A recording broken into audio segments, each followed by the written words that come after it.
Happy New Year to everyone. I wanted to share some thoughts on Resilience Day and the direct correlation between resilience and happiness. I've been spending the last couple of years researching in detail, looking at people much smarter than myself. How do you build personal resilience? And there's a very clear correlation between personal resilience and happiness.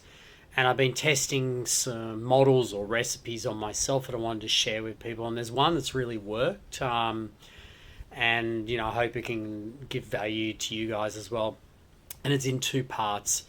The first part is an understanding that things are difficult in this world. Things aren't always going to go our way. Things are going to be challenging, and we don't live in a perfect world where things always lay out perfectly for us.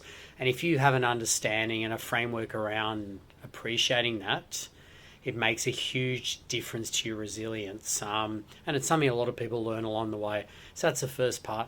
But the second part is broken into three parts. And the first part of that is when something goes wrong in your life, so a challenge pops up or an issue, the first thing you need to ask yourself is it an issue? Is it really a problem, or is it a figment of my imagination? 95% of the time, it isn't a real problem. And if that's the case, you just got to let it go. And if you can master doing that, you definitely build on your resilience and become happier. But there's a second part to that, and the second stage that really is even more helpful if you can do it. And that's asking the same question. Is it an issue? Is it a real problem that's occurred to me?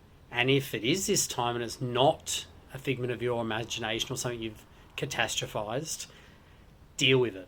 Deal with it fast, get it over with, sort it out. Even if it's a personal issue with someone else and it's confronting, tell the truth and sort it out fast, because you don't want that lingering over you. And the third, and probably the most powerful, is asking yourself the same question again. Is it a real issue or a problem? If it is a real issue and a problem and you can't go back and fix it or solve it, and sometimes there's things that happen to us in this world that you can't change, you can't fix. They're there, they've happened. You have to then commit to moving forward from those and moving on from them and allowing yourself a happiness. And if you can't do that, you can be stuck for a very long time in a lot of pain and a lot of challenge, not getting the happiness you deserve. And there's some people who can go a step beyond that, and they can use the emotion of what's happened to them that can't be changed to grow it into something even better or even stronger. So that's it. It's two parts in summary. First part is appreciating the world's difficult and having a framework of understanding that. And the second part is, firstly, is it a real problem? If it's not, move on from it.